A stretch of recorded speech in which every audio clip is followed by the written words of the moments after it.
ನಮಸ್ಕಾರ ವೀಕ್ಷಕರೇ, ಕರ್ನಾಟಕ ಟಿವಿಯ ಪ್ರೈಮ್ ಟೈಮ್ ನ್ಯೂಸ್ಗೆ ಸ್ವಾಗತ.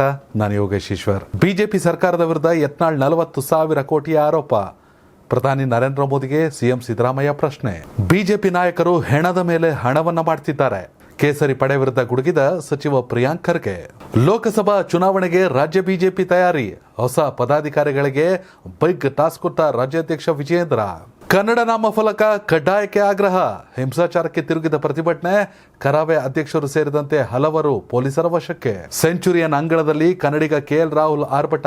ಟೀಂ ಇಂಡಿಯಾಕ್ಕೆ ಚೇತರಿಕೆ ನೀಡಿ ಡೀಸೆಂಟ್ ಸ್ಕೋರ್ ಕಲೆ ಹಾಕಲು ಕಾರಣರಾದ ಕೆಎಲ್ ರಾಹುಲ್. ಮಾಜಿ ಮುಖ್ಯಮಂತ್ರಿ ಬಿಎಸ್ ಯಡಿಯೂರಪ್ಪ ಹಾಗೂ ಬಿಜೆಪಿ ಸರ್ಕಾರದ ವಿರುದ್ಧ ಕೇಳಿಬಂದಿರುವ 40,000 ಕೋಟಿ ಅವ್ಯವಹಾರದ ಆರೋಪವನ್ನ ಸಿಎಂ ಸಿದ್ದರಾಮಯ್ಯ ಪ್ರಶ್ನಿಸಿದ್ದಾರೆ. ಇದೇ ವಿಚಾರಕ್ಕೆ ಟ್ವೀಟ್ ಮಾಡಿರುವ ಸಿದ್ದರಾಮಯ್ಯ, ಕೊರೋನಾ ಕಾಲದಲ್ಲಿ ಯಡಿಯೂರಪ್ಪ ನೇತೃತ್ವದ ಬಿಜೆಪಿ ಸರ್ಕಾರ ಅಂದಾಜು 40,000 ಕೋಟಿ ರೂಪಾಯಿಗಳ ಭ್ರಷ್ಟಾಚಾರ ಎಸಗಿದೆ ಎಂದು ಬಿಜೆಪಿ ಶಾಸಕ ಯತ್ನಾಳ್ ಆರೋಪಿಸಿದ್ದಾರೆ. ಈ ಮೂಲಕ ಬಿಜೆಪಿ ಸರ್ಕಾರ 40% ಕಮಿಷನ್ ಸರ್ಕಾರವಾಗಿತ್ತು ಎನ್ನುವ ನಮ್ಮ ಆರೋಪಕ್ಕೆ ಸಾಕ್ಷಿ ಒದಗಿಸಿದ್ದಾರೆ. ಕೊರೋನಾ ಚಿಕಿತ್ಸೆ ಮತ್ತು ನಿಯಂತ್ರಣದ ಹೆಸರಲ್ಲಿ ಬಿಎಸ್ ಯಡಿಯೂರಪ್ಪ ಅವರ ಸರ್ಕಾರ ಸುಮಾರು 4,000 ಕೋಟಿಗಳ ರೂಪಾಯಿ ಭ್ರಷ್ಟಾಚಾರ ಮಾಡಿದೆ ಅಂತ ನಾವು ಪ್ರೆಸ್ ಮೀಟ್ ಮಾಡಿದ್ವಿ. ದಾಖಲೆ ಸಮೇತ ಅದನ್ನು ಹೇಳಿದ್ವಿ. ಆದರೆ ಯತ್ನಾಳ್ ಅವರ ಆರೋಪವನ್ನು ಗಮನಿಸಿದರೆ ನಮ್ಮ ಅಂದಾಜಿಗಿಂತಲೂ 10 ಪಟ್ಟು ಹೆಚ್ಚಿನ ಭ್ರಷ್ಟಾಚಾರ ನಡೆದಿರುವಂತೆ ಕಾಣುತ್ತಿದೆ. ನಮ್ಮ ಆರೋಪ ಕೇಳಿ ಔಹಾರಿ ಬಂದು ವಿಧಾನಸೌಧದಲ್ಲಿ ಪತ್ರಿಕಾಗೋಷ್ಠಿ ನಡೆಸಿದ ಆಗಿನ ಸಚಿವರ ದಂಡು ಈಗ ಎಲ್ಲೇ ಅಡಗಿ ಕೂತಿದೆ. ಯತ್ನಾಳ್ ಹಿಟ್ ಆ್ಯಂಡ್ ರನ್ ಮಾಡಬಾರದು, ಭ್ರಷ್ಟಾಚಾರವನ್ನು ನಿರ್ಮೂಲನೆ ಮಾಡಬೇಕೆಂಬ ಬದ್ಧತೆಯನ್ನು ಅವರು ಹೊಂದಿದರೆ ತಮ್ಮ ಆರೋಪವನ್ನು ತಾರ್ಕಿಕ ಅಂತ್ಯದೆಡೆಗೆ ಕೊಯ್ಯಬೇಕು. ಇದಕ್ಕಾಗಿ ಅವರು ಕೊರೋನಾ ಭ್ರಷ್ಟಾಚಾರದ ಬಗ್ಗೆ ತಮ್ಮ ಬಳಿ ಇರುವ ಎಲ್ಲ ಮಾಹಿತಿಯನ್ನು ನಿವೃತ್ತ ನ್ಯಾಯಮೂರ್ತಿ ನಾಗಮೋಹನ್ ದಾಸ್ ಅವರ ನೇತೃತ್ವದಲ್ಲಿ ರಚಿಸಲಾಗಿರುವ ತನಿಖಾ ಆಯೋಗಕ್ಕೆ ಒಪ್ಪಿಸಬೇಕು ಅಂದರು. ಯತ್ನಾಳ್ ಅವರು ಮಾಜಿ ಮುಖ್ಯಮಂತ್ರಿ ಬಿಎಸ್ವೈ ಮತ್ತು ವಿಜಯೇಂದ್ರ ಸೇರಿದಂತೆ ಹಿಂದಿನ ಸರ್ಕಾರದ ಸಂಪುಟದಲ್ಲಿದ್ದ ಸಚಿವರ ವಿರುದ್ಧ ನಿರಂತರವಾಗಿ ಭ್ರಷ್ಟಾಚಾರದ ಆರೋಪ ಮಾಡುತ್ತಿದ್ದಾರೆ. ಈ ಭ್ರಷ್ಟಾಚಾರದಲ್ಲಿ ಭಾಗಿಯಾಗಿರುವ ರಾಜ್ಯದ ಬಿಜೆಪಿ ನಾಯಕರು ಮೌನವಾಗಿರುವುದರಲ್ಲಿ ಆಶ್ಚರ್ಯವೇನಿಲ್ಲ. ತನ್ನನ್ನು ದೇಶದ ಚೌಕಿದಾರ ಎಂದು ಬಣ್ಣಿಸಿಕೊಳ್ತಿರುವ ಮತ್ತು ನಾ ಖಾನೆ ದೂಂಗ ಅಂತ ಆಗಾಗ ಗುಟ್ರು ಹಾಕುವ ದೇಶದ ಪ್ರಧಾನಿ ಮೋದಿ ತಮ್ಮದೇ ಪಕ್ಷದ ನಾಯಕರು ಮಾಡುತ್ತಿರುವ ಇಂತಹ ಭ್ರಷ್ಟಾಚಾರದ ಆರೋಪದ ಬಗ್ಗೆ ಮೌನವಾಗಿರುವುದು ನಿಗೂಢವಾಗಿದೆ. ಇದು ರಾಜ್ಯ ಬಿಜೆಪಿ ಸರ್ಕಾರದ ಭ್ರಷ್ಟಾಚಾರದಲ್ಲಿ ಕೇಂದ್ರದ ನಾಯಕರು ಪಾಲು ಹೋಗಿದೆ ಅನ್ನೋದಕ್ಕೆ ಈ ಆರೋಪ ಎಡೆಮಾಡಿಕೊಟ್ಟೋದಲ್ವೇ ಪ್ರಧಾನಿಗಳೇ ಅಂತ ಪ್ರಶ್ನಿಸಿದ್ದಾರೆ. ಎಸ್, ನಿಜಕ್ಕೂ ಗಂಭೀರವಾದ ವಿಚಾರ. ಯಾವಾಗ ಬಸನಗೌಡ ಪಾಟೀಲ್ ಯತ್ನಾಳ್ ಅವರು ಈ ಆರೋಪವನ್ನು ಮಾಡಿದ್ರು ಆಗಲೇ ಕರ್ನಾಟಕ ಟಿವಿ ಹೇಳ್ತು, ಇದು ಆಡಳಿತ ಪಕ್ಷಕ್ಕೆ ಅತಿ ದೊಡ್ಡ ಫುಡ್ಡು, ಇದನ್ನ ಸರಿಯಾಗಿ ತಗೊಂಡು ಬಳಸ್ಕೊಂಡು ಹೋಗ್ಬಿಟ್ರೆ ಲೋಕಸಭಾ ಚುನಾವಣೆ ಸಂದರ್ಭದಲ್ಲಿ ಬಿ ಜೆ ಪಿಯ ಜನ್ಮವನ್ನು ಜಾಲಾಡಬಹುದು ಅಂತ. 40% ಕಮಿಷನ್ ಪೇಸಿಎಂ ಇದೇ ಒಂದು ಕ್ಯಾಂಪೇನನ್ನು ಇಟ್ಕೊಂಡು ಬಿ ಜೆ ಪಿ ವಿರುದ್ಧ ಆರೋಪಗಳನ್ನು ಮಾಡಿ ಅಧಿಕಾರಕ್ಕೆ ಬಂದಿರುವಂಥದ್ದು ಕಾಂಗ್ರೆಸ್. ಇದೀಗ ಬಿ ಜೆ ಪಿಯ ಶಾಸಕರೇ ಕಾಂಗ್ರೆಸ್ ಮಾಡಿದ್ದ ಆರೋಪ ಅನ್ನೋದನ್ನು ಪ್ರೂವ್ ಮಾಡ್ತಿದ್ದಾರೆ. ಆರೋಪ ಸರಿಯಾಗಿದೆ ಅಂತ 40% ಅಂತಿದ್ರು. ಹೆಚ್ಚು ಕಡಿಮೆ 4,000 ಕೋಟಿಯ ಭ್ರಷ್ಟಾಚಾರವನ್ನು ಬಿ ಜೆ ಪಿ ಕೊರೋನಾ ಸಂದರ್ಭದಲ್ಲಿ ಮಾಡಿದೆ ಮೊದಲನೇ ಅಲೆಯಲ್ಲಿ ಅಂತ ಪ್ರೆಸ್ ಮೀಟನ್ನು ಮಾಡಿದರು ಕಾಂಗ್ರೆಸ್ ನಾಯಕರು. ಆಗ ಬಿ ಜೆ ಪಿ ನಾಯಕರು ಹಂಗೆ ಹಿಂಗೆ ಅಂತ. ಈಗ ಅವರೆಲ್ಲ ಎಲ್ಲಿ? ಯತ್ನಾಳ್ ಅವ್ರ ವಿಚಾರದಲ್ಲಿ ಮತ್ತೊಂದು ಅಂಶವನ್ನು ಗಮನಿಸಬೇಕು. ಯಾರೂ ಕೂಡ ಈಗ ಬಾಯಿ ತುಟಿಕ್ ಅನ್ನೋಂಗಿಲ್ಲ. ಯಾರಾದರೂ ಪರವಹಿಸ್ಕೊಂಡು ಮಾತಾಡೋಕ್ಕೆ ಬಂದರೆ ಎಲ್ಲರ ಜನ್ಮವನ್ನು ಜಾಲಾಡ್ತೀನಿ ಅಂತ ಹೇಳೋರೆ. ಅಲ್ಲದೆ ಸೂಕ್ತವಾದ ದಾಖಲೆಗಳು ನನ್ನ ಜೊತೆ ಇದೆ. ನನಗೇನಾದ್ರು ನೋಟಿಸ್ ಅಂತ ಕೊಟ್ಟರೆ ಇವಾಗ ಬಿಟ್ಟಿರೋ ಟ್ರೈಲರು ಪಿಕ್ಚರೇ ಬಿಟ್ಟುಬಿಡ್ತೀನಿ ಅಂದವ್ರೆ. ಹೀಗಾಗಿ B J P high command Yatnal ಅವರನ್ನು ದೆಹಲಿಗೆ ಕರೆಸಿಕೊಂಡರೂ ಕೂಡ ಅವರ ಬಾಯಿಗೆ ಬೀಗ ಹಾಕೋಕ್ಕಾಗಿಲ್ಲ ಅಂದರೆ ಆಬ್ವಿಯಸ್ಲಿ ಹೈಕಮಾಂಡ್ ಕೂಡ ಇದರಲ್ಲಿ ಶಾಮೀಲಾಗಿದೆಯಾ, ಅದಕ್ಕೆ ಸಂಬಂಧಪಟ್ಟ ದಾಖಲೆಗಳು ಕೂಡ ಯತ್ನಾಳ್ ಅವರ ಬಳಿಯಲ್ಲಿ ಇದೆಯಾ ಅನ್ನೋ ಅನುಮಾನ. ಯಾಕೆಂದರೆ ಯತ್ನಾಳ್ ಅವರ ಮಾತನ್ನು ಲಘುವಾಗಿ ಪರಿಗಣಿಸುವಂತಿಲ್ಲ.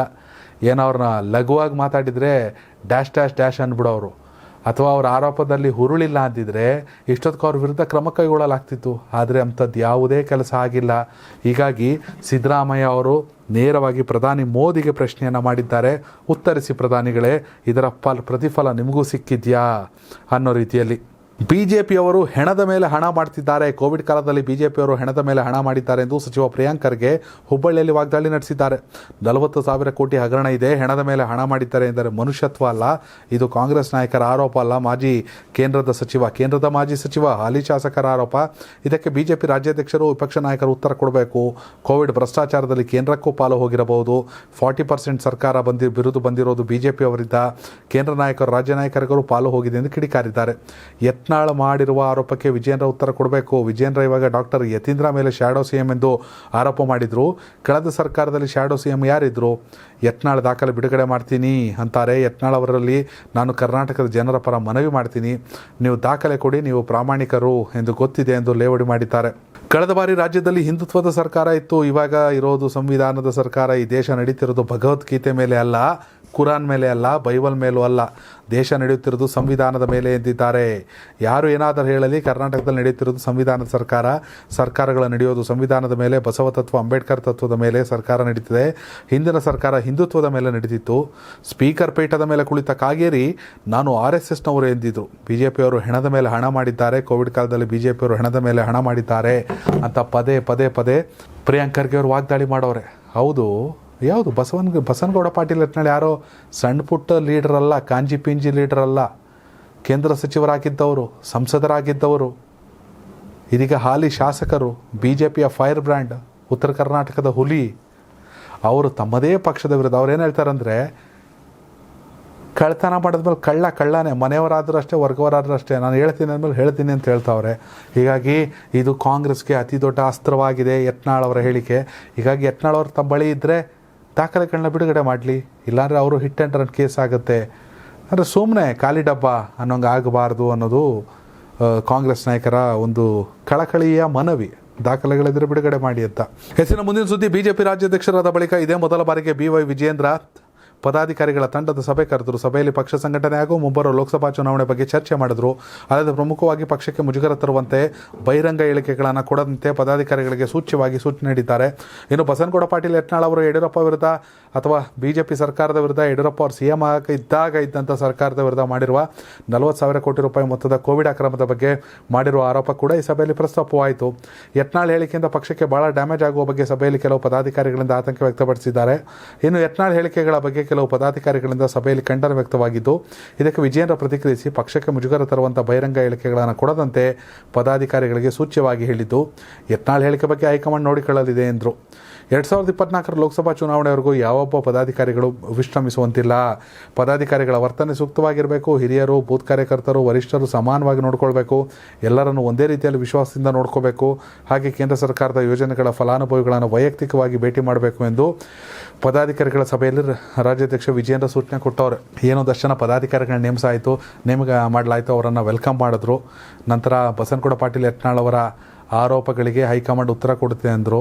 ಅಲ್ಲದೆ ಯಾರು ಕೂಡ ಪಕ್ಷದ ಬಗ್ಗೆ ಮಾತನಾಡುವಾಗ ಎಚ್ಚರ ವಹಿಸಿ ಚೌಕಟ್ಟಿನಲ್ಲಿ ಮಾತಾಡಿ ಅನ್ನೋ ವಾರ್ನಿಂಗನ್ನು ಕೂಡ ಕೊಟ್ಟವ್ರೆ. ಇನ್ನು ಇದೇ ಮೀಟಿಂಗ್ ಸಂಬಂಧಪಟ್ಟಂಥ ಮುಂದಿನ ಸುದ್ದಿ, ಇನ್ನು ನೇಮಕವಾಗಿರೋ ಪ್ರಧಾನ ಕಾರ್ಯದರ್ಶಿಗಳಿಗೆ BY ವಿಜಯೇಂದ್ರ ಹೊಸ ಟಾಸ್ಕ್ ಕೊಟ್ಟಿದ್ದಾರೆ. ರಾಜ್ಯ ಕೇಸರಿ ಪಾಳ್ಯಕ್ಕೆ ಆಯ್ಕೆಯಾಗಿರೋ ನೂತನ ಪ್ರಧಾನ ಕಾರ್ಯದರ್ಶಿಗಳಿಗೆ BJP ರಾಜ್ಯಾಧ್ಯಕ್ಷರು ಮೊದಲ ಜವಾಬ್ದಾರಿಯನ್ನು ಹೊರಿಸಿದ್ದಾರೆ. 2024 ಲೋಕಸಭಾ ಚುನಾವಣೆಯಲ್ಲಿ ಕಮಲ ಗೆಲುವಿನ ದಳ ಸೇರುವಂತೆ ಮಾಡಲು ರಾಜ್ಯ BJP ಪ್ರಧಾನ ಕಾರ್ಯದರ್ಶಿಗಳಿಗೆ 28 ಲೋಕಸಭಾ ಕ್ಷೇತ್ರಗಳನ್ನು ಹಂಚಿ ಮೇಲುಸ್ತುವಾರಿಯನ್ನು ನೀಡಿದ್ದಾರೆ. 4 ಪ್ರಧಾನ ಕಾರ್ಯದರ್ಶಿಗಳಾದ P ರಾಜೀವ್, ಸುನಿಲ್ ಕುಮಾರ್, ಪ್ರೀತಮ್ ಗೌಡ, NS ನಂದೀಶ್ ರೆಡ್ಡಿ ಹೊಸ ಟಾಸ್ಕ್ ಕೊಟ್ಟಿದ್ದಾರೆ. ಹಾಗಾದರೆ ರಾಜ್ಯ BJP ಪ್ರಧಾನ ಕಾರ್ಯದರ್ಶಿಗಳಿಗೆ BY ವಿಜಯೇಂದ್ರ ನೀಡಿರೋ ಟಾಸ್ಕ್ ಏನು ಅನ್ನೋದು ನೋಡೋದಾದರೆ, ರಾಜ್ಯ BJP ಪ್ರಧಾನ ಕಾರ್ಯದರ್ಶಿಗಳಿಗೆ ಲೋಕ ಉಸ್ತುವಾರಿ, ಲೋಕಸಭೆ ಚುನಾವಣೆದು ಪ್ರತಿಯೊಬ್ಬ ಪ್ರಧಾನ ಕಾರ್ಯದರ್ಶಿಗಳಿಗೆ 7 ಕ್ಷೇತ್ರಗಳ ಉಸ್ತುವಾರಿ, ಅಂದರೆ 28 ಬೂತ್ ಮಟ್ಟದ ಕಾರ್ಯಕರ್ತರ ಸಂಘಟನೆ ಮಾಡುವ ಜವಾಬ್ದಾರಿ BJP ದಳ ಮೈತ್ರಿಯಾಗಿ ಲೋಕಸಭಾ ಚುನಾವಣೆ ಎದುರಿಸ್ತಿದೆ. ಕಮಲ ದಳ ಮೈತ್ರಿ ಬಗ್ಗೆ ಯಾವುದೇ ಗೊಂದಲ ಮಾಡಿಕೊಳ್ಬಾರ್ದು. ಯಾವ ಕ್ಷೇತ್ರಗಳಲ್ಲಿ JDS ಜೊತೆ ಹೊಂದಾಣಿಕೆ ಮಾಡಿಕೊಳ್ಬೇಕು, ಹೈ ನಾಯಕರಿಗೆ ಸೀಟು ಹಂಚಿಕೆ ಆದ ಬಳಿಕ ಇನ್ನೇನು ಇದನ್ನು ಚರ್ಚಿಸಬೇಕು. ಅಲ್ಲದೆ ರಾಜ್ಯಕ್ಕೆ 28 ಕ್ಷೇತ್ರಗಳನ್ನು ಗೆಲ್ಲುವುದರಿಂದ ಗುರಿಯಾಗಿರಬೇಕು. ರಾಜ್ಯ ಉಪಾಧ್ಯಕ್ಷರು ಕಾರ್ಯದರ್ಶಿಗಳ ಜೊತೆ ಹೆಜ್ಜೆ ಹಾಕಬೇಕು. ಅಂದರೆ ಎಲ್ಲರನ್ನೂ ಕೂಡ ಜೊತೆಯಲ್ಲಿ ತೆಗೆದುಕೊಂಡು ಹೋಗಬೇಕು. ಮುಖ್ಯವಾಗಿ JDS ಜೊತೆ ಮೈತ್ರಿ ಆಗಿರೋದ್ರಿಂದ JDS ಅಭ್ಯರ್ಥಿಗಳು ಇರುವಂಥ ಕ್ಷೇತ್ರಗಳಲ್ಲಿ ಕೂಡ ಗೆಲುವಿಗಾಗಿ ನಾವು ಶ್ರಮಿಸಬೇಕು ಅನ್ನೋ ನಿಟ್ಟಿನಲ್ಲಿ ನಿಸ್ವಾರ್ಥವಾಗಿ ಸೇವೆ. ನಾನು ಅವ್ರ ಭಾಷಣ ಕೇಳ್ತಾ ಇದ್ದೆ, ಮಾತಾಡ್ತಾ ಇದ್ರು ಸಭೆಯನ್ನು ಉದ್ದೇಶಿಸಿ. ಇನ್ಮೇಲೆ ಭಾನುವಾರ, ಹಬ್ಬ, ಹರಿದಿನ ಇವೆಲ್ಲ ಹೇಳಂಗಿಲ್ಲ. ಸದ್ಯದ ಟಾಸ್ಕ್ ಪ್ರಧಾನಿಯಾಗಿ ನರೇಂದ್ರ ಮೋದಿ ಅವರು ಹ್ಯಾಟ್ರಿಕ್ ಸಾಧನೆ ಮಾಡುವವರೆಗೂ ಕೂಡ ನಾವು ಯಾರು ವಿರಮಿಸುವಂತಿಲ್ಲ ಅಂತ ಕರೆಯನ್ನು ಕೊಟ್ಟಿದ್ದಾರೆ ಕಾರ್ಯಕರ್ತರಿಗೆ. ರಾಜ್ಯದಲ್ಲಿ ಯಾವುದೇ ಸರ್ಕಾರ ಅಧಿಕಾರಕ್ಕೆ ಬರಲಿ, ಬೆಳಗಾವಿ ಇಬ್ಬಾಗದ ಮಾತು ಕೇಳುತ್ತಲೇ ಇರುತ್ತೆ. ಅಧಿಕಾರದಲ್ಲಿರುವ ಪಕ್ಷಗಳ ನಾಯಕರೇ ಉತ್ತರ ಕರ್ನಾಟಕದ ಹೃದಯ ಭಾಗವನ್ನು ಬೇರ್ಪಡಿಸುವ ಮಾತನಾಡ್ತಾರೆ. ಇದೀಗ ಮತ್ತೆ ಬೆಳಗಾವಿ ಇಬ್ಬಾಗವಲ್ಲ, 3 ವಿಭಜನೆ ಮಾಡುವ ಮಾತನಿಸಿದೆ. ಕಾಂಗ್ರೆಸ್ ಸರ್ಕಾರದ ಸಚಿವರೇ ಕುಂದಾನಗರಿ ವಿಭಜನೆ ಮಾತುಗಳನ್ನಾಡಿದ್ದಾರೆ. ಬೆಳಗಾವಿ 18 ವಿಧಾನಸಭಾ ಕ್ಷೇತ್ರಗಳನ್ನು ಹೊಂದಿರುವಂಥ ಜಿಲ್ಲೆ, ಜೊತೆಗೆ ವಿಸ್ತೀರ್ಣದಲ್ಲೂ ದೊಡ್ಡದಾಗಿರೋ ಜಿಲ್ಲೆ. ಹೀಗಾಗಿ ಬೆಳಗಾವಿ ವಿಭಜನೆ ಮಾತು ಆಗಾಗ ಪ್ರತಿಬಂಧಿಸುತ್ತೆ. ಅದರಂತೆ ಇದೀಗ ಕಾಂಗ್ರೆಸ್ ಸರ್ಕಾರದಲ್ಲಿ ಕುಂದಾನಗರಿ ವಿಭಜನೆ ಮಾತು ಮಾತನಿಸಿದೆ. ಬೆಳಗಾವಿ ಜಿಲ್ಲೆ ಅಭಿವೃದ್ಧಿ ನಿಟ್ಟಿನಲ್ಲಿ ಜಿಲ್ಲೆಯನ್ನು ವಿಭಜನೆ ಮಾಡಬೇಕು ಅಂತ ಅಲ್ಲಿ ರಾಜಕಾರಣಿಗಳ ಒತ್ತಾಯ ಹಿಂದಿನಿಂದಲೂ ಇದೆ. ಎಲ್ಲ ತಾಲೂಕುಗಳ ಸಮರ್ಪಕ ಅಭಿವೃದ್ಧಿ ನಿಟ್ಟಿನಲ್ಲಿ ವಿಭಜಿಸಿದರೆ ಒಳ್ಳೆಯದು ಎಂಬ ಅಭಿಪ್ರಾಯ ಕೇಳಿಬರುತ್ತೆ. ಈ ಬಗ್ಗೆ ಆಗಾಗ ಧ್ವನಿ ಎತ್ತುತ್ತಿದ್ದ ಸಚಿವ ಸತೀಶ್ ಜಾರಕಿಹೊಳಿ ಮತ್ತೆ ಜಿಲ್ಲೆಯ ಇಬ್ಬಾಗದ ಬಗ್ಗೆ ಮಾತನಾಡಿದ್ದಾರೆ. ಬೆಳಗಾವಿ ಜೊತೆಗೆ ಚಿಕ್ಕೋಡಿ, ಗೋಕಾಕ ಎಂದು 3 ಜಿಲ್ಲೆ ಮಾಡ್ತೀವಿ. ಆದರೆ ಈ ಬಗ್ಗೆ ಸರ್ಕಾರದ ಮಟ್ಟದಲ್ಲಿ ಮಾತುಕತೆ ನಡೆದಿಲ್ಲ. ಈಗಾಗಲೇ ನಮ್ಮ ತೀರ್ಮಾನವನ್ನು ಸರ್ಕಾರಕ್ಕೆ ಹೇಳಿದ್ದೀನಿ ಅನ್ನೋ ಮೂಲಕ ಬರೀ ವಿಭಜನೆಯಲ್ಲ, ತ್ರಿವಿಭಜನೆ ಮಾತುಗಳನ್ನ ಆಡಿದ್ದಾರೆ. 2 ಅಲ್ಲ 3 ಜಿಲ್ಲೆ ಆಗಬೇಕಂತ. ಚಿಕ್ಕೋಡಿ ಸಪ್ರೇಟು, ಗೋಕಾಕ್ ಸಪ್ರೇಟು, ಹಾಗೆ ಬೆಳಗಾವಿ ಸಪ್ರೇಟು. ಸರ್ಕಾರದ ಮಟ್ಟದಲ್ಲಿ ಯಾವುದೇ ಚರ್ಚೆ ಆಗಿಲ್ಲ, ಹೇಳಿದ್ದೇವೆ. ಅದು ಯಾವಾಗ ಚರ್ಚೆ ಮಾಡ್ತಾರೋ ನೋಡೋಣ. ಇನ್ನೊಂದೆಡೆ ವಿಜಯಪುರ ಜಿಲ್ಲೆಯ ಇಂಡಿ ತಾಲೂಕು ಕೂಡ ಜಿಲ್ಲೆ ಆಗಬೇಕು ಅಂತ ಮೊನ್ನೆ ಶಾಸಕ ಯಶವಂತರಾಯಗೌಡ ಪಾಟೀಲ್ ಕೂಡ ಹೇಳಿದ್ದಾರೆ.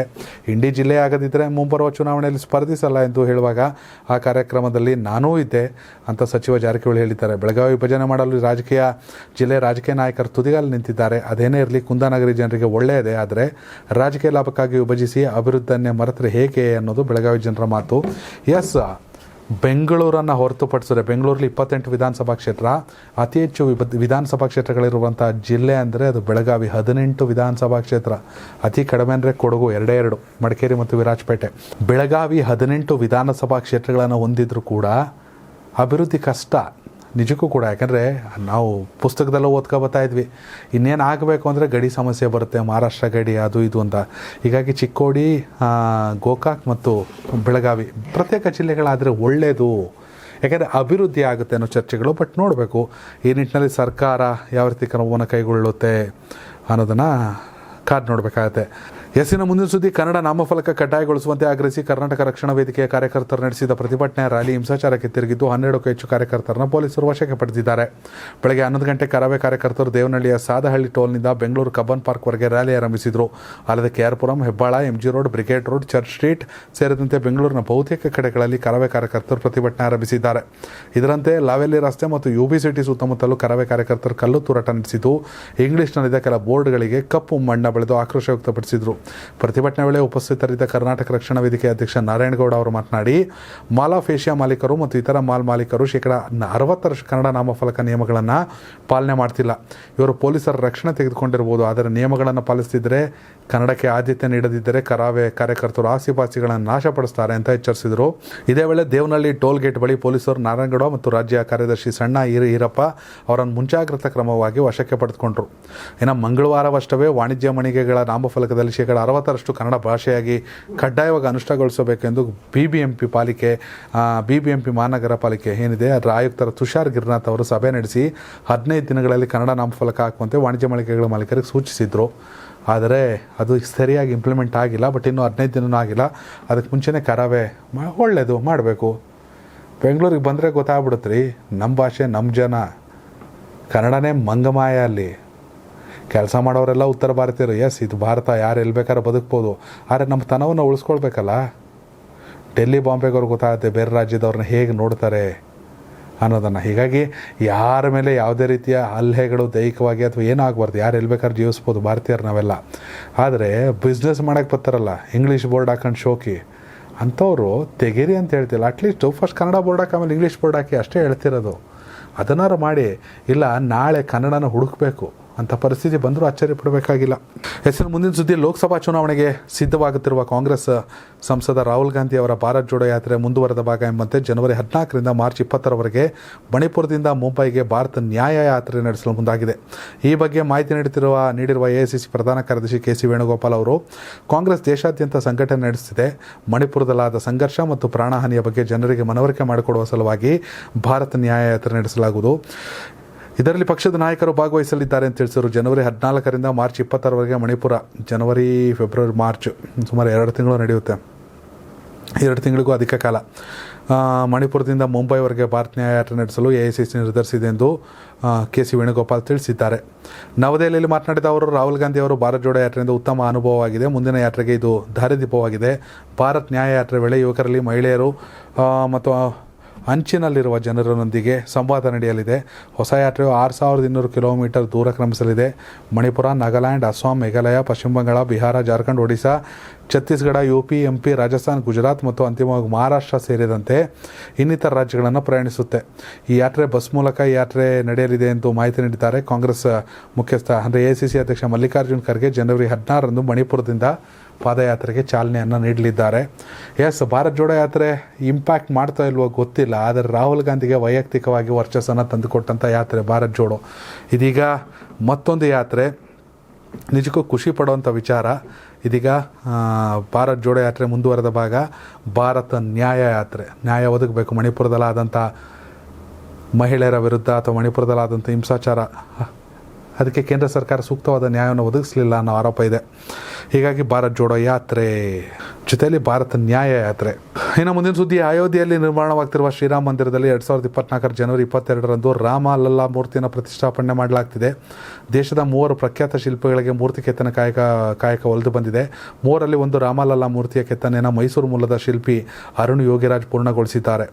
ಮೈಸೂರಿನ ಅರುಣ್ ಯೋಗಿರಾಜ್ ಕೈಯಲ್ಲಿ ರಾಮಲಲ್ಲಾ ಮೂರ್ತಿ ಮೂಡಿಬಂದಿದೆ. 2024 ಜನವರಿ 22ರಂದು ಇಡೀ ಜಗತ್ತೇ ಅಯೋಧ್ಯೆಯಲ್ಲಿ ಪ್ರತಿಷ್ಠಾಪನೆಯಾಗುವ ರಾಮಲಲ್ಲಾ ಮೂರ್ತಿ ಕಡೆ ತಿರುಗಲಿದೆ. ರಾಮ ಜನ್ಮಭೂಮಿ ಮೇಲೆ ರಾಮ ಮಂದಿರ ಉದ್ಘಾಟನೆ ಆಗಲಿದೆ. ಈ ಕಾರ್ಯಕ್ರಮವನ್ನು ಐತಿಹಾಸಿಕಗೊಳಿಸಲು ಪ್ಲಾನ್ ರೂಪಿಸಿರುವ ಬಿಜೆಪಿ 2024 ಲೋಕಯುದ್ಧಕ್ಕೆ ರಾಮಬಾಣ ಪ್ರಯೋಗ ಮುಂದಾಗಿದೆ. ಈ ಮೂಲಕ ಮತಕದನದಲ್ಲಿ ರಾಮ ಮಂತ್ರ ಪಠಣ ಆಗಲಿದೆ. ಇದರ ನಡುವೆ ಜನವರಿ 22ರಂದು ರಾಮಲಲ್ಲಾ ಮೂರ್ತಿ ಲೋಕಾರ್ಪಣೆಯಾಗುತ್ತೆ. ಬೆಂಗಳೂರಿನ JL ಭಟ್ ಮತ್ತು ರಾಜಸ್ಥಾನ ಸತ್ಯನಾರಾಯಣ ಪಾಂಡೆ ಕೂಡ ಪ್ರತ್ಯೇಕವಾಗಿ ರಾಮಲಲ್ಲಾ ಮೂರ್ತಿ ಕೆತ್ತನೆ ಮಾಡಿದ್ದಾರೆ. ಮೈಸೂರು ಜಿಲ್ಲೆಯ ಹೆಗ್ಗಡದೇವನಕೋಟೆ ತಾಲೂಕಿನ ಕೃಷ್ಣಶಿಲೆಯ ಮೂರ್ತಿ ನಿರ್ಮಾಣ ಕಾರ್ಯ ಆರಂಭ ಆಗಿದೆ. ಇನ್ನು ಈ ಪ್ರತಿಮೆಯನ್ನು ಪೂರ್ಣಗೊಳಿಸಲು 6 ತಿಂಗಳು ಕಾಲಾವಕಾಶ ತೆಗೆದುಕೊಳ್ಳಲಾಗಿದೆ. 51 ಇಂಚು ಎತ್ತರದ ರಾಮಲಲ್ಲಾ ಮೂರ್ತಿ ಇದಾಗಿದ್ದು, ಇಡೀ ಮೂರ್ತಿಯ ಒಟ್ಟು ಗಾತ್ರ 8 ಅಡಿ ಎತ್ತರ ಹಾಗೂ 3 ಅಡಿ ಅಂಗುಲ ಇದೆ. ಇದರಲ್ಲಿ ಪ್ರಭಾವಳಿಯೂ ಒಳಗೊಂಡಿದೆ. ಈ ಮೂರ್ತಿಯನ್ನು ಪ್ರಧಾನಿ ನರೇಂದ್ರ ಮೋದಿ ಅನಾವರಣಗೊಳಿಸಲಿದ್ದಾರೆ. ಈ ಮೊದಲು ಕೇದಾರನಾಥ ದೇಗುಲಕ್ಕೆ ಆದಿಶಂಕರಾಚಾರ್ಯರ ಮೂರ್ತಿಯನ್ನು ಮೈಸೂರು ಶಿಲ್ಪಿ ಅರುಣ್ ಅವರೇ ಕೆತ್ತಿದ್ರು. ದೆಹಲಿಯ ಇಂಡಿಯಾ ಗೇಟ್ ಬಳಿಯ ಸ್ಥಾಪಿಸಲಾದ ಸುಭಾಷ್ ಚಂದ್ರ ಬೋಸ್ ಅವರ ಪ್ರತಿಮೆಯನ್ನು ಇವರು ಕೆತ್ತಿದ್ರು. ಇದನ್ನು ಪ್ರಧಾನಿ ಮೋದಿ ಉದ್ಘಾಟಿಸಿದ್ರು. MBA ಪದವೀಧರರಾದ ಅರುಣ್ ಕಾರ್ಪೊರೇಟ್ ನೌಕರಿಯನ್ನು ತೊರೆದು ಕುಟುಂಬ ನಡೆಸಿಕೊಂಡು ಬಂದು ಶಿಲ್ಪ ಕೆತ್ತನೆ ವೃತ್ತಿಯನ್ನು ಆಯ್ಕೆ ಮಾಡಿಕೊಂಡರು. 2008ರಿಂದ ಈವರೆಗೆ ಸುಮಾರು 1,000ಕ್ಕೂ ಹೆಚ್ಚು ಪ್ರತಿಮೆಗಳನ್ನು ಇವರು ಕೆತ್ತಿರೋದು ವಿಶೇಷವಾಗಿದೆ. ಗ್ರೇಟ್. ಅಯೋಧ್ಯೆ ರಾಮ ಮಂದಿರಕ್ಕೆ ರಾಮಲಲ್ಲಾ ಮೂರ್ತಿಯನ್ನು ಕನ್ನಡಿಗರೊಬ್ಬರು ಕೆತ್ತಿದ್ದಾರೆ ಅಂದರೆ ನಿಜಕ್ಕೂ ಹೆಮ್ಮೆ ಪಡಬೇಕಾಗಿರೋ ಸಂಗತಿ. 950ಕ್ಕೂ ಅಧಿಕ ಸಿನಿಮಾಗಳಲ್ಲಿ ಸ್ಟಂಟ್ ಡ್ಯೂಪ್ ಕಲಾವಿದನಾಗಿ ಸಾಹಸ ನಿರ್ದೇಶಕರಾಗಿ ಕಾರ್ಯನಿರ್ವಹಿಸಿದ ಜಾಲಿ ಬ್ಯಾಸ್ಟಿನ್ ಹೃದಯಾಘಾತದಿಂದ ನಿಧನರಾಗಿದ್ದಾರೆ. ಹಲಸೂರು ಸ್ಮಶಾನದಲ್ಲಿ ಅವರ ಅಂತ್ಯಕ್ರಿಯೆ ನೆರವೇರಿದೆ. ಕೇರಳ ಕೊಚ್ಚಿ ಮೂಲದ ಜಾಲಿ ಅವರ ಕುಟುಂಬ ಬೆಂಗಳೂರಿನಲ್ಲಿ ನೆಲೆಸಿತ್ತು. ಜಾಲಿ ಬೆಂಗಳೂರಿನಲ್ಲೇ ಬೆಳೆದಿರೋ ಅವ್ರ ತಂದೆ ಮೆಕ್ಯಾನಿಕ್ ಆಗಿದ್ದರು. 17ನೇ ವಯಸ್ಸಿಗೆ ಬುಲೆಟು ಜಾವದಲ್ಲಿ ವೀಲಿಂಗ್ ಮಾಡ್ತಿದ್ದ ಜಾಲಿ ಅವರನ್ನು ನಟ ರವಿಚಂದ್ರನ್ ಅವರು ಟ್ರೈನರ್ ಮೂರ್ತಿ ಎಂಬುವರು ಗಮನಿಸಿದರು. ನಂತರದಲ್ಲಿ ಜಾಲಿ ಅವರನ್ನು ರವಿಚಂದ್ರನ್ ಅವರೇ ಮೂರ್ತಿ ಪರಿಚಯಿಸಿದಾಗ ಇದೇ ಸಂದರ್ಭದಲ್ಲಿ ಪ್ರೇಮಲೋಕ ಸಿನಿಮಾಗೆ ಸಿದ್ಧತೆ ನಡೆಸಿದ ರವಿಚಂದ್ರನ್ ತಮ್ಮ ಸ್ಟಂಟ್ ಡ್ಯೂಪ್ ಆಗಿ ಜಾಲಿಗೆ ಅವಕಾಶ ನೀಡಿದರು. ಇದು ಜಾಲಿ ಅವರ ಬದುಕಿಗೆ ತಿರುವು ಕೊಡ್ತು. 17 ವಯಸ್ಸಿಗೆ ಚಿತ್ರರಂಗಕ್ಕೆ ಕಾಲಿಟ್ಟ ಜಾಲಿ ಇಲ್ಲಿವರೆಗೂ 950ಕ್ಕೂ ಅಧಿಕ ಸಿನಿಮಾಗಳಲ್ಲಿ ಡ್ಯೂಪ್ ಕಲಾವಿದನಾಗಿ ಸಾಹಸ ನಿರ್ದೇಶಕರಾಗಿ ಕಾರ್ಯನಿರ್ವಹಿಸಿದ್ದಾರೆ. ಫೈಟ್ ಮಾಸ್ಟರ್ ಆಗಿ ಜಾಲಿ ಅವರಿಗೆ ಬ್ರೇಕ್ ಕೊಟ್ಟ ಸಿನಿಮಾ ಪುಟ್ನಂಜ, ಸಿಪಾಯಿ, ರಣಧೀರ, ಏಕಾಂಗಿ, ಶಾಂತಿಕ್ರಾಂತಿ, ಅಣ್ಣಯ್ಯ, ಡೇಂಜರ್, ದಮ್, ರಾಕ್ಷಸ ಹೀಗೆ. ಇನ್ನು ಕನ್ನಡದ ಜೊತೆಗೆ ತೆಲುಗು, ಮಲಯಾಳಂ, ತಮಿಳು ಸಿನಿಮಾಗಳ ಸ್ಟಂಪ್ ಡ್ಯೂಪ್ ಆಗಿ ಸಾಹಸ ನಿರ್ದೇಶಕರಾಗಿ ಜಾಲಿ ಕಾರ್ಯನಿರ್ವಹಿಸಿದ್ದಾರೆ. ಶಿವರಾಜ್ ಕುಮಾರ್ ಅವರ ಹಿಟ್ಟಾದ ಟಗರು ಸಿನಿಮಾಗೂ ಇವರದೇ ನಿರ್ದೇಶನ. ರವಿಚಂದ್ರನ್, ವಿಷ್ಣುವರ್ಧನ್, ಚಿರಂಜೀವಿ, ಮೋಹನ್ ಲಾಲ್ ಹೀಗೆ ಖ್ಯಾತ ನಟರ ಜೊತೆ ಅವರು ಕೆಲಸ ಮಾಡಿದ್ದಾರೆ. ಮಲಯಾಳಂನ ಅಂಗಮಾಲಿ ಡೈರೀಸ್ ಎಲ್ಲ ಸಾಹಸ ದೃಶ್ಯಗಳು ಅವರು ಆ್ಯಕ್ಷನ್ ಕಟ್ ಹೇಳಿದರು. ಇತ್ತೀಚೆಗೆ ಉಪೇಂದ್ರ ಅವರ ನಟನೆಯ 45, ದುನಿಯಾ ವಿಜಯ್ ನಟನೆಯ ಭೀಮಾ ಸಿನಿಮಾದ ಸಾಹಸ ನಿರ್ದೇಶನ ಮಾಡಿದರು. ಜೊತೆಗೆ ಮಲಯಾಳಂನಲ್ಲಿ 4-5 ಸಿನಿಮಾಗಳು ಇವರ ಕೈಯಲ್ಲಿದ್ದವು. ಸಾಹಸ ನಿರ್ದೇಶನ ಜೊತೆಗೆ ಲಾಕ್ಡೌನ್ ಡೈರೀಸ್ ಎಂಬ ಒಂದು ತಮಿಳು ಸಿನಿಮಾವನ್ನು ಕೂಡ ನಿರ್ದೇಶಿಸಿದರು. ಬೇಸರ ಸಂಗತಿ, ಚಿತ್ರರಂಗಕ್ಕೆ ತುಂಬಲಾರದ ನಷ್ಟ. ಇನ್ನು ಮುಂದಿನ ಸುದ್ದಿ, ಟೀಮ್ ಇಂಡಿಯಾ ವರ್ಸಸ್ ದಕ್ಷಿಣ ಆಫ್ರಿಕಾ ಮೊದಲ ಟೆಸ್ಟ್ ಪಂದ್ಯ ನಡೀತಾ ಇದೆ. ಸೆಂಚುರಿಯನ್ನ ಕ್ರೀಡಾಂಗಣದಲ್ಲಿ ಎರಡೂ ತಂಡಗಳು ಗೆಲುವಿಗಾಗಿ ಹೋರಾಟ. 2ನೇ ದಿನದ ಆಟದಲ್ಲಿ team India batsman KL Rahul ಆಕರ್ಷಕ ಶತಕವನ್ನು ದಾಖಲಿಸಿದರು. ಕನ್ನಡಿಗ KL ರಾಹುಲ್ 137 ಎಸೆತಕ್ಕೆ 101 ರನ್ ಸಿಡಿಸಿ 14 4 ಮತ್ತು 4 ಸಿಕ್ಸರ್ ಸಹಿತ ತಂಡದ ಸ್ಕೋರನ್ನು 245 ತಾಂಡೋಗಿಟ್ಟರು. ಫಸ್ಟ್ ಇನ್ನಿಂಗ್ಸಲ್ಲಿ ಡೀಸೆಂಟ್ ಸ್ಕೋರು. ಯಾಕೆಂದರೆ ರೋಹಿತ್ ಶರ್ಮಾ 5, ಶುಭ್ಮನ್ ಗಿಲ್ 2, ಯಶಸ್ವಿ ಜೈಸ್ವಾಲ್ 17, ವಿರಾಟ್ ಕೊಹ್ಲಿ 38, ಶ್ರೇಯಸ್ ಅಯ್ಯರ್ 31 ರನ್ ಸಿಡಿಸಿ ಔಟ್ ಆಗಿದ್ದಾಗ ಕ್ರೀಸ್ ಕಚ್ಚಿ ನಿಂತಂಥ KL ರಾಹುಲ್ ಆಕರ್ಷಕ ಶತಕ. ಹಿಂದೆ ಕೂಡ ಸೆಂಚುರಿಯನ್ ಅಂಗಳದಲ್ಲಿ ಶತಕವನ್ನು ಸಿಡಿಸಿದ್ರು ಅವರು. ಸೆಂಚುರಿಯನ್ ಅಂಗಳದಲ್ಲಿ KL ರಾಹುಲ್ ಅವರ ಸತತ 2ನೇ ಶತಕ ಇದು. ಟೆಸ್ಟ್ ಕ್ರಿಕೆಟ್ನ 8ನೇ ಶತಕ, ವಿದೇಶಿ ಅಂಗಳದಲ್ಲಿ 7ನೇ ಶತಕ.